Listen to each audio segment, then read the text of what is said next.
La Fontaine, Fable, Livre 7, Fable 1, Les animaux malades de la peste.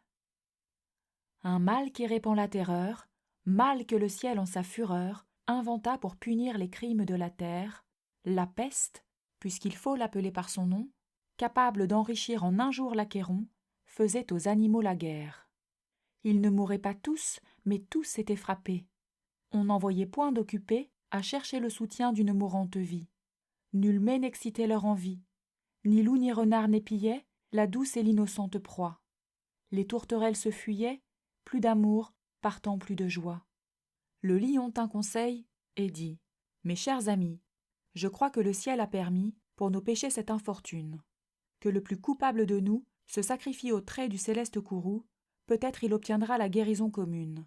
L'histoire nous apprend qu'en de tels accidents, on fait de pareils dévouements. Ne nous flattons donc point, voyons sans indulgence l'état de notre conscience. Pour moi, satisfaisant mes appétits gloutons, j'ai dévoré force moutons. Que m'avait-il fait ? Nulle offense. Même il m'est arrivé quelquefois de manger le berger.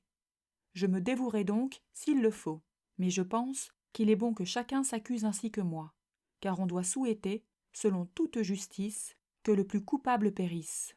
« Sire, dit le renard, vous êtes trop bon roi, vos scrupules font voir trop de délicatesse.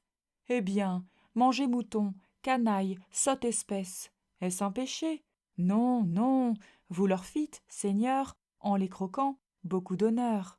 Et quant au berger, l'on peut dire qu'il était digne de tout mot, étant de ces gens-là qui sur les animaux se font un chimérique empire. » Ainsi dit le renard, et flatteur d'applaudir. On n'osa trop approfondir, du tigre, ni de l'ours, ni des autres puissances, les moins pardonnables offenses. Tous les gens querelleurs, jusqu'au simple matin, au dire de chacun, étaient de petits saints. L'âne vint à son tour et dit : J'ai souvenance qu'en un près de moi ne passant, la faim, l'occasion, l'herbe tendre et, je pense, quelque diable aussi me poussant, je tondis de ce près la largeur de ma langue. Je n'en avais nul droit, puisqu'il faut parler net. À ces mots, on cria haro sur le baudet. Un loup, quelque peu clair, prouva par sa harangue qu'il fallait dévouer ce maudit animal, ce pelé, ce galeux d'où venait tout le mal. Sa peccadille fut jugée un cas pendable. Manger l'herbe d'autrui ? Quel crime abominable ! Rien que la mort n'était capable d'expier son forfait. On le lui fit bien voir. Selon que vous serez puissant ou misérable, les jugements de cour vous rendront blanc ou noir.